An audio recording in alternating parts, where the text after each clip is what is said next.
Rajesh, multimeter கொண்டு வாங்க. அண்ணே, என்ன தம்பி வேலை நேரத்துல இங்க வந்திருக்க? அண்ணே நாளையில இருந்து நம்ம கடைக்கு வேலைக்கு வந்துடுறேனே. என்னது வேலைக்கு வரியா? இந்த நம்பர். ஏன்னா இப்பதானடா 2 மாசம் முன்னாடி புதுசா கடை ஓபன் பண்ணது, பிரச்சனையா? என்னண்ணே, கடை திறந்ததுல இருந்து 2 மாசம் 10 ரூபாய் 20 ரூபாய்க்கு தானே ஓடுது. அதை வச்சு என்னண்ணே பண்ண முடியும்? அதே நமக்கு தொழிலா செட் ஆகாது, வேலைக்கு போலான்னு சொல்லி வந்துட்டேனே. கடை ஓடலையா? நாங்களும் கடை திறந்த புதுசுல உன்ன மாதிரியே தான், எங்களுக்கும் கடை சுத்தமா ஓடவே இல்ல. பத்தாவதுக்கு இந்த ஊருக்காரங்க எல்லாம் இருக்காங்க பாரு, என்னடா 2 பேரும் பி மெக்கானிக்கல் இன்ஜினியரிங் முடிச்சுட்டு ஒர்க் ஷாப்பை திறந்து வச்சுட்டு காத்து வாங்குறீங்கன்னு சொல்லி எல்லாம் கிண்டல் பண்ணாங்க.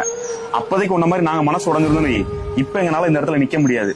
காலையில ஷட்டரை திறப்போம், சாயந்தரம் வெறும் கடையை அடைச்சிட்டு வருவோம். 1 ரூபாவோட ஓடாது. பக்கத்து கிட்டக்காரங்கள்ட்ட ஃப்ரெண்டுட்டெல்லாம் ஒரு 3 நாளைக்கு ஒரு வட்ட 4 நாளைக்கு ஒரு வட்ட ஒரு 500 ரூபா கொடுங்க கடனா வாங்கிட்டு அதை கொண்டு போய் வீட்டுல கொடுப்போம். இதுதான் இன்னைக்கு ஓடிச்சு அப்படின்னு. எதுக்காக சொல்றேன் அப்படின்னா, ஒரு தொழில் வளரணும் அப்படின்னா குறைஞ்சது 3 வருஷம் ஆகும். அந்த தொழில் மூலியமா நீ வளரணும் அப்படின்னா 3 6 வருஷம் ஆகும். மனசை தளர விடாம போய் தைரியமா கடையை தொட.